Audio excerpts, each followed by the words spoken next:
Welcome to Project HeadCanon. This is the third video of the Content Crosshair series, where I analyze a specific piece of Star Wars media to determine its level of canonicity within the scope of this project. The last two videos weren't that fun to make since their topics are pretty bad. But not today. Today, we're setting our sights on the novel Darth Plagueis by James Luceno. I'm actually going to include a spoiler warning here, because if you're watching this channel and you haven't read this book yourself, you are really missing out. With that said, let's go. The prologue opens on the aftermath of a murder. Darth Sidious, now the galaxy's only Dark Lord of the Sith, stands over the body of his former master Darth Plagueis and contemplates the coming age of darkness that he will visit upon the galaxy. We cut back to 67 BBY and the planet Baldemnik. Darth Plagueis and his master, Darth Tenebris, are secretly mining Cortosis ore. The mining droid they're using starts ignoring their commands and breaches a pocket of explosive gas. The two Sith flee to a cave containing their ship, with the explosion hot on their heels. Sensing a moment of opportunity, Plagueis collapses part of the ceiling onto his master, mortally wounding him. As Tenebris dies and the mantle of Dark Lord of the Sith is conferred to him, Plagueis studies the dying Bith's Midi-Chlorians with great interest. Plagueis escapes the planet by stowing away aboard a freighter, murdering the crew, and stealing the droid 114D in the process. He returns to Munilinst and his mundane persona of Higo Damask, CEO of Damask Holdings and consultant for the intergalactic banking clan. As Damask, he then attends a clandestine meeting on a moon called Sojourn of a secret cabal of vaguely anti-republic figures. He invites the Directorate of Subtext Mining, the company that supplied the mining droid that nearly killed him, and threatens them until they reveal that the planet of Naboo contains an untapped reservoir of plasma, enough to reshape the galactic energy market. Shortly after the meeting, Plagueis encounters a Bith Darksider named Darth Venemus, who had been trained in secret by Tenebris. After a brief lightsaber duel, Plagueis captures Venemus with the goal of experimenting on his Midi-Chlorians. With the aid of 114D, he hunts down and murders three beings whom Venemus had identified as potential apprentices.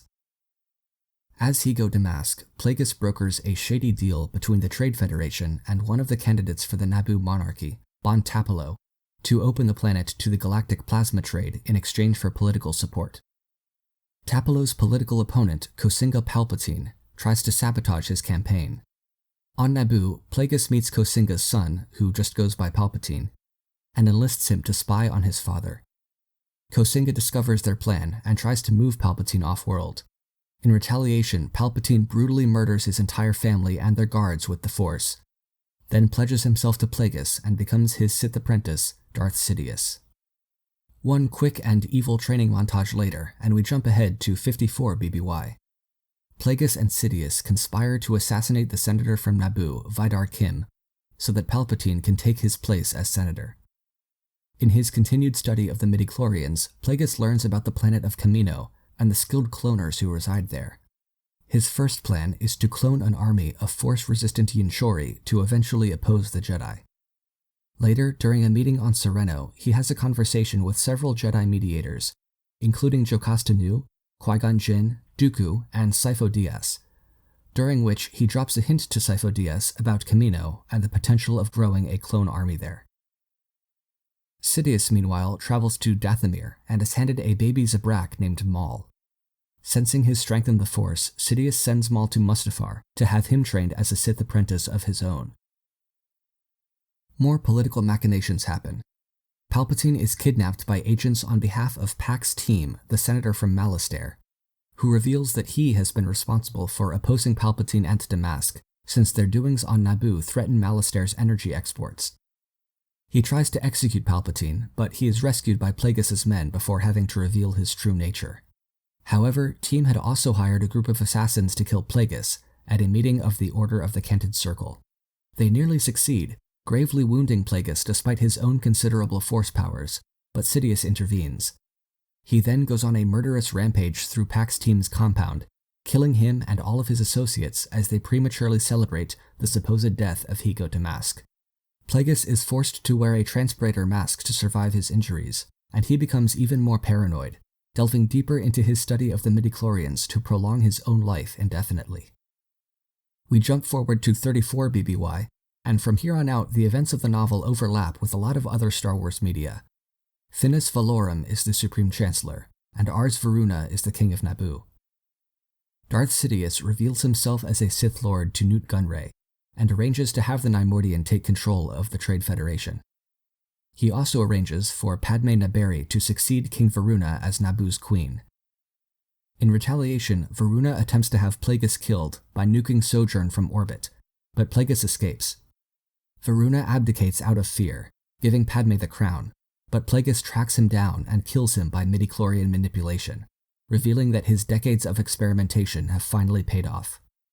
In response to the death of Varuna, their most powerful supporter on Naboo, the Trade Federation blockades the planet, and then we get into the same time frame as the Phantom Menace.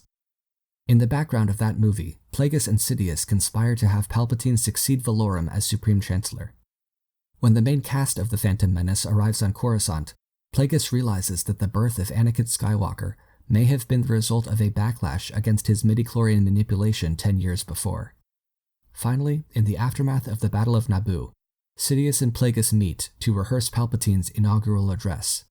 After getting him drunk and talking him to sleep, Sidious attacks Plagueis with a burst of Force lightning, and ironically, although his midi-chlorian manipulation allowed him to kill by suggestion and save others from death, Plagueis is unable to save himself.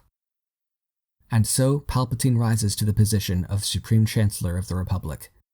As Darth Sidious, he vows to manipulate Anakin Skywalker into becoming his apprentice. As Palpatine, he meets with Dooku, who has resolved to leave the Jedi Order and find his own way to bring stability to the fragmenting Republic. And Higo Damask, aka Darth Plagueis, fades from the public consciousness and into Sith legend. Alright, that was pretty long for a summary, right? Well, let me tell you, my script cannot possibly do justice to this book's complexity, and I mean that in the most positive way possible. It would be so easy for this book to overwhelm you with plot and world building and stray into convoluted territory. But at least for me, James Luceno toes that line beautifully. You get a real sense of the depth and breadth of the Star Wars universe and the shadowy machinations that often drive it, without getting lost in the weeds. There's something in this book for everyone. You want battles and lightsaber duels? We've got a few. You want galactic politics? Definitely. You want Jedi and Sith philosophy? Absolutely. You want a supervillain power fantasy? There it is. There are a ton of references to other parts of the expanded universe, from Darth's Scion and Nihilus to Vitiate, Prince Xizor to Romeo Treblanc, Sate Pestage and Kinman Doriana to Komari Vosa and the Bandogora, Talzin to Gardula the Hutt, and a few that haven't yet been expanded on, such as Darth Gravid, who fell to the light side and was killed by his apprentice, Darth Gion. Far and away, the best thing about this novel is its treatment of the Prequel Trilogy. While I do enjoy the prequels for what they are, even I have to admit that they're not good movies. Especially jumping into the Phantom Menace cold, having taxes be the main motivation for the movie's antagonists is pretty weak. The final battle was split into 4 different arcs, and it felt like a chaotic and jumbled mess at times. Anakin being a prophesied chosen one also kind of came out of left field. Now, I know this novel can't fix everything bad about the Phantom Menace, but it definitely strengthens a lot of the weaker elements. One of my favorite moments in the book is when Plagueis and Sidious are learning of the events leading up to the Battle of Naboo in real time, and they're just as confused as the audience. After losing control of the situation, they basically tell Gunray and Maul to just kill everyone and figure things out afterwards.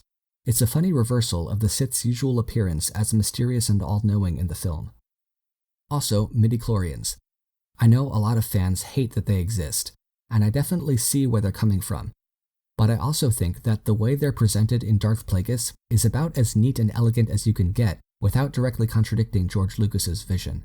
It also serves as great characterization for Plagueis. Being a scientifically and politically minded Mune, it makes sense that he would view the Force not as a universal energy field, but as a collection of tiny entities to be coerced and cajoled into action. We even get some background on Sifo Dyas and the initial creation of the Clone Army, which was left really vague by Attack of the Clones and Revenge of the Sith.